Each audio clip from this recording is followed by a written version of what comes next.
आई सत्यव पोटी आला झाला देवाचा अवतार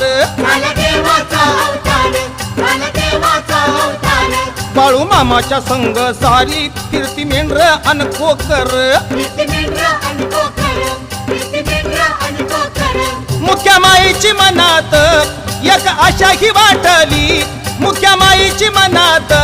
एक आशा ही वाटली हे पूजा ही थाटली त्यांची स्वारी ही नटली अन पूजा ही थाटली त्यांची स्वारी ही नटली